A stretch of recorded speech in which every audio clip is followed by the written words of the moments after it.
I think Netflix's People We Meet on Vacation is my first rom-com of 2026. It's a lighthearted romp through the years of two people, but does it offer anything new or at least fresh for the genre?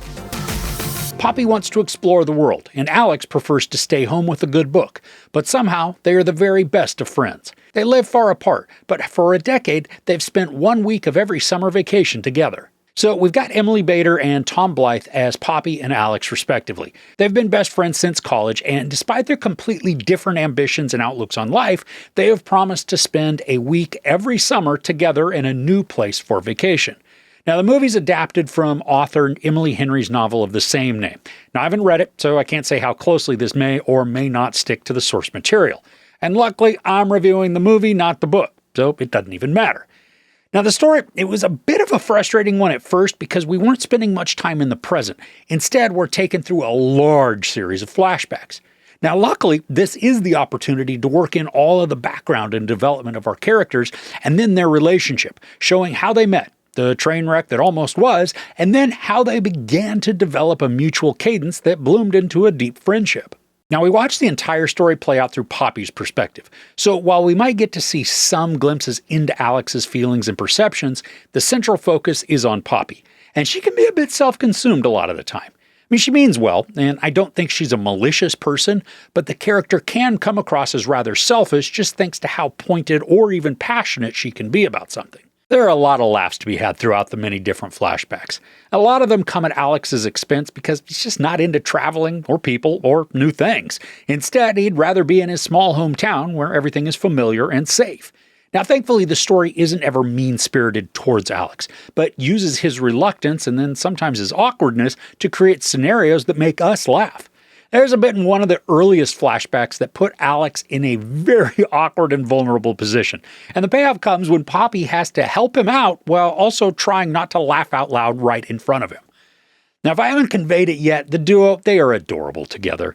We can feel the emotional tension between them almost immediately, which is great because they're both characters that we want to root for, while also wanting to slap them upside the head for being so thick and avoiding the obvious clues the other is sending. Now, their dynamic, it's endearing and not always perfect, allowing them to be more relatable as humans rather than some written characters who have every convenience laid out for them. And they experience just enough conflict and strain to introduce some relational frustration, which then ends up only reinforcing their chemistry as a couple. And if not broadcasting it to themselves, we as the audience can certainly pick up on it. Thanks to so many of the locations the pair travels to, we also get to watch them experience new encounters and some potentially crazy events. Now, one of my favorites is when they travel to New Orleans, and this is when we see Alex really transform into his vacation alter ego, and he fully embraces the silliness that can be had when no one knows who you are. Now, this sequence has one of the defining romantic moments that drives home the attraction between the pair. So not only is this portion of the story funny and cute, but it's also a tender and emotionally captivating arc. There are some actors in this who are basically wasted by underusing their talents within the story.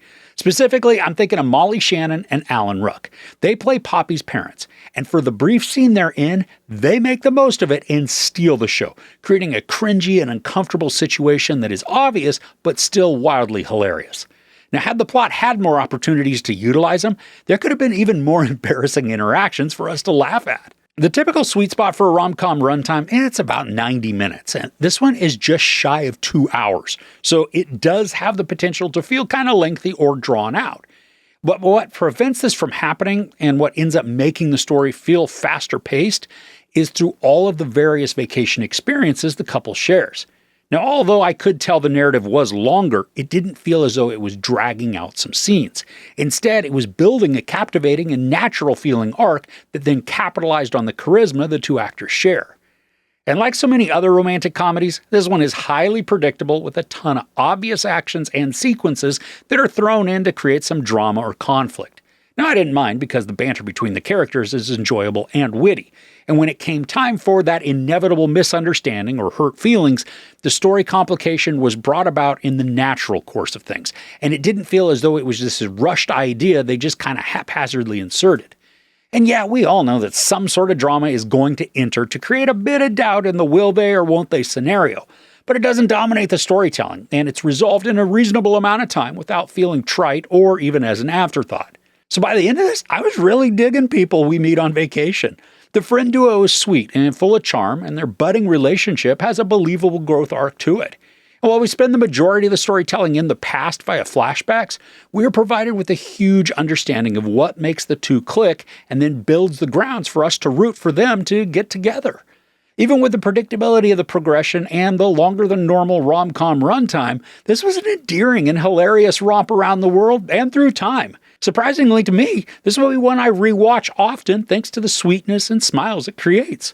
And if you do end up enjoying this movie, the author, Emily Henry, just announced that she's got 2 more Netflix adaptations that have been greenlit for her stories, Funny Story and Happy Place. There's a little sex, some nudity, a lot of profanity, no violence. I give People We Meet on Vacation 4 out of 5 couches. I've been really lucky to have watched several enjoyable and worthwhile titles in the last week or so, and this one just continues that streak. Have you watched any awesome or maybe memorable rom-coms lately? I'd love to know what you watched in the comments below. If you enjoyed this review, please give it a like. Also, don't forget to share and subscribe. I'm Chris. This is Movies and Munchies. Thanks for couching with me.